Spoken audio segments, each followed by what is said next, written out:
भयंकर से भयंकर कमर का, जोड़ों का, कमर पीठ, हाथ पैर का दर्द या फिर पुरुषों में जो अंदर की ताकत की कमी होती है।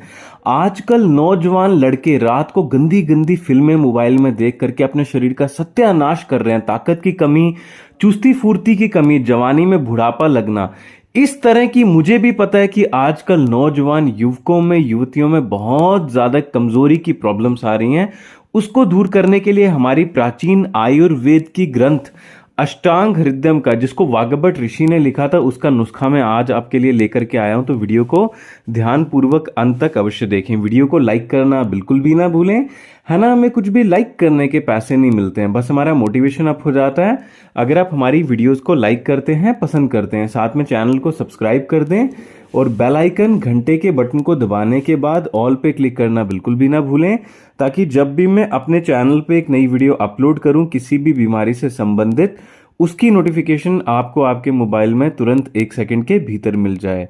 दोस्तों, सबसे पहली चीज इस नुस्खे को बनाने के लिए, इस होममेड रेमेडी को बनाने के लिए जो हमने लिया है, ध्यानपूर्वक देखिए। इसको दोस्तों हिंदी में खसखस कहते हैं। आप लोग क्या कहते हैं आपके गांव में, आपके शहर में? मुझे नीचे कमेंट में अवश्य बताएं। दोस्तों, इसको अंग्रेजी में पॉपी सीड्स भी कहते हैं। इस पॉपी सीड्स के बीच में high quality magnesium, high quality calcium, vitamin D, fibre बहुत प्रचुर मात्रा में, प्रोटीन जो कि बहुत ज्यादा हाई क्वालिटी की होती है, बहुत ही अधिक और प्रचुर मात्रा में पाई जाती है, जो कि शारीरिक हड्डियों के लिए और स्वास्थ्यवर्धक एनर्जी बूस्टिंग के लिए बहुत जरूरी होता है। दूसरे नंबर पे ये जो मैंने चीज ली है, आप दोस्तों इसको अपने गांव में क्या कहते हैं मुझे जरूर बताएं नीचे कमेंट सेक्शन में।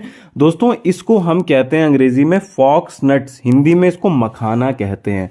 दोस्तों, आप लोग क्या कहते हो? मखाने जो होते हैं कार्बोहाइड्रेट का प्रचुर मात्रा में स्रोत होते हैं। जब भी फास्टिंग करते हैं लोग, तो दोस्तों हिंदू धर्म में मखाने का सेवन प्राचीन काल से किया जाता है। क्यों? क्योंकि कार्बोहाइड्रेट जो होता है ना, वो हमारी बॉडी में एनर्जी को सेव करके रिजर्वॉयर की तरह रखता है।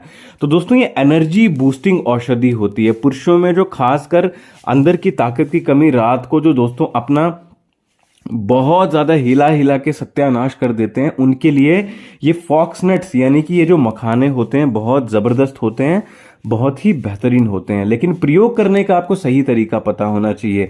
पहले मैंने जो आपको खसखस बताए, दूसरे नंबर पे पॉपी सीड्स बताए, आगे भी मैं आपको वीडियो में जो औषधियां बता रहा हूं उनका प्रयोग कैसे करना है, ध्यानपूर्वक देखिए। दोस्तों, मखाने हैं लगभग आपको लेने हैं 50 ग्राम की मात्रा में, और साथ में जो मैंने पॉपी सीड्स लिए थे यानी कि खसखस लिए थे, वो भी लगभग मैंने 50 ग्राम की ही मात्रा में लिए थे। ये जो मैं औषधि अभी तैयार कर रहा हूं, ये कम से कम 6 लोगों के लिए तैयार कर रहा हूं। तो अगर आप एक व्यक्ति के लिए ये औषधि बना रहे हैं ना दोस्तों, तो आपको लगभग 10 ग्राम की मात्रा में खसखस लेने हैं और 10 ग्राम की मात्रा में ये जो गोल गोल मैंने यहाँ पे मखाने लिए वो लेने हैं। तीसरे नंबर पे जो हमने यहाँ पे चीज का इस्तेमाल करना है वो है दोस्तों धागे वाली मिश्री। अब देखिए, आपको चीनी का इस्तेमाल नहीं करना है। धागे वाली मिश्री में ना सिर्फ मिठास के अलावा और भी पोषक तत्व पाए जाते हैं। Vitamin E, vitamin A, calcium भी पाया जाता है और प्रोटीन भी पाई जाती है, फाइबर भी पाया जाता है। ये जो धागे वाली मिश्री होती है, तो इसमें भरपूर जो मिनरल्स होते हैं ना वो भी पाए जाते हैं, बहुत ज्यादा जरूरी होते हैं। आयरन भी इसमें होता है। तो ये बहुत जरूरी है कि दोस्तों आपको अगर मीठे का इस्तेमाल करना है तो धागे वाली मिश्री का, वो भी दोस्तों जो पुरानी एकदम देसी धागे वाली मिश्री होती है उसका आपको प्रयोग करना है। जिनको डायबिटीज की समस्या बहुत अधिक रहती है, उनको दोस्तों गलती से भी धागे वाली मिश्री का प्रयोग नहीं करना है। वो धागे वाली मिश्री को या मिठास को अवॉइड कर सकते हैं। दोस्तों, अब यहां पे आप ध्यान से देखिए, मैंने यहां पे लिया है घी। लेकिन कौन सा घी? जो दोस्तों बिलोना मेथड से निकाला जाता है, देसी तरीके से। अच्छी क्वालिटी का घी मार्केट से आप ला सकते हैं, या घर पे अगर निकाल लें तो और भी ज्यादा अच्छी बात है। 1 बड़ा चम्मच घी लिया है। और घी दोस्तों आपको ध्यान रखना है कि अच्छी क्वालिटी का, गाय का, जो देसी गाय होती है ना उसका होना चाहिए। घी के बीच में बहुत सारे मिनरल्स, बहुत सारे विटामिन्स, अब मैं नाम नहीं लूंगा क्योंकि इतने ज्यादा होते हैं। विटामिन ई, ए, B12 के, उसके बाद में दोस्तों इसके बीच में मैग्नीशियम होता है, हेल्दी फैट्स होते हैं दोस्तों, जो बहुत जरूरी होते हैं आपकी बॉडी के लिए। और दोस्तों आपको एक बात मैं बता दूं, जो 100 साल पुराना घी मटके के बीच में डाला होता है ना, वो तो भयंकर वात, पित्त और कफ की 143 प्रकार के गंभीर रोग होते हैं, यहाँ तक कि दोस्तों खतरनाक से खतरनाक रोग, जितने भी आज तक आप रोग जानते हैं उनको भी ठीक करता है। तो यहाँ पे लगभग लगभग मैंने 2 चम्मच पॉपी सीड डाला था। एक अगर व्यक्ति इसका सेवन कर रहा है औषधि का तो 1 चम्मच पॉपी सीड डालना है, यानी कि खसखस का 1 छोटा चम्मच डालना है। और साथ में जो गाय का दूध है वो 100 मिलीलीटर यानी कि 1 छोटा गिलास की मात्रा में आपको डाल देना है। दोस्तों ध्यान रखिए, गर्मियों का मौसम अगर हो तो आपको ज़्यादा क्वांटिटी में घी नहीं लेना है, कम क्वांटिटी में लीजिए। ज़्यादा क्वांटिटी में दूध नहीं लेना है, कम क्वांटिटी में लीजिए शुरुआती समय में। और ज़्यादा क्वांटिटी में मखाने और खसखस नहीं लेने हैं। ये जो मैंने मखाने यहाँ पे डाले हैं 3 व्यक्तियों के लिए, इवन इसको 6 भी खा सकते हैं।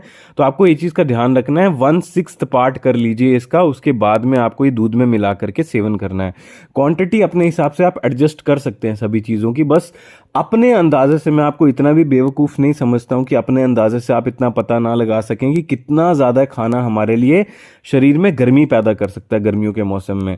और ये जो मैं आज आपको इस वीडियो में औषधि बना करके तैयार करके दूंगा ना, इसका हफ्ते में मैक्सिमम 3 बार गर्मियों के मौसम में, और सर्दियों में आप 7 दिन प्रयोग कर सकते हैं। और 1.5 महीने के बाद इस प्रयोग को बंद कर देना है। भयंकर से भयंकर जोड़ों का, घुटनों का, हड्डियों का, हाथ पैर, कमर पीठ का दर्द तभी होता है जब दोस्तों आप अपने शरीर का इस्तेमाल सही से नहीं करते हैं। शरीर का इस्तेमाल जितना ज्यादा करेंगे उतना वो बेहतर होता है।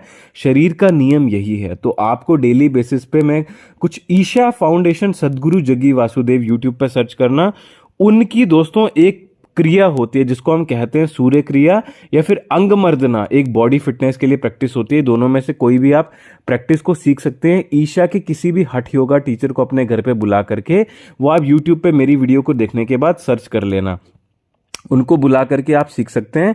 यहाँ पे लगभग लगभग अगर आप थोड़ा सा चाहें तो नारियल का जो बुरादा होता है वो भी इसके बीच में मिला सकते हैं। वो भी बहुत ज़्यादा हेल्दी होता है और टेस्टी भी हो जाता है दोस्तों आपका दूध। और ध्यान रखिए, इसके मैं आपको और भी फायदे बता रहा हूँ। हड्डियों की कमजोरी, कैल्शियम की कमी, खून की कमी को भी ये जो दोस्तों मैं आज दूध बना करके दिखा रहा हूँ और ये औषधि बना करके दिखा रहा हूँ पका करके, ये दूर करती है। और दूध को तब तक पकाना है आपको धीमी आंच पे जब तक ये 70 से 75 मिलीलीटर तक नहीं हो जाता। अगर आपने 120 मिलीलीटर की मात्रा में दूध लिया है, यानी कि कम हो जाना चाहिए धीमी धीमी आंच पे पक करके। दोस्तों इसके अलावा नंगे पैर जमीन पे चलना बहुत ज़रूरी है, या फिर अगर आप खेती करते हैं तो कोई दिक्कत की बात नहीं है, नहीं तो अपने घर में अगर गार्डन है तो कुछ समय नंगे अपने हाथ और पैर के तलवे जो होते हैं वो ज़मीन के संपर्क में ज़रूर लाएं। ऐसा मैं इसलिए कह रहा हूँ क्योंकि हमारा शरीर ना, भौतिक शरीर 5 तत्वों से मिलकर बना है, जिसमें जो बाहरी तत्व है वो मिट्टी होती है। तो जैसे ही वो हमारा शरीर मिट्टी के संपर्क में आता है तो स्ट्रांग हो जाता है, बहुत स्ट्रांग। इसलिए हो सके तो जमीन पे बिस्तर बिछा करके सोया करें, ये भी बहुत ज्यादा अच्छा होता है जोड़ों के, घुटनों के दर्द के लिए। पुरुषों में, जो नौजवान पुरुषों में बहुत लगता है ना आलस्य आ रहा है, थकान आ रही है, कमजोरी आ रही है, ताकत की कमी आ रही है, चुस्ती फुर्ती की कमी आ रही है, उसको भी दोस्तों ये दूर करता है। तो ये जो मैंने आज आपको इसको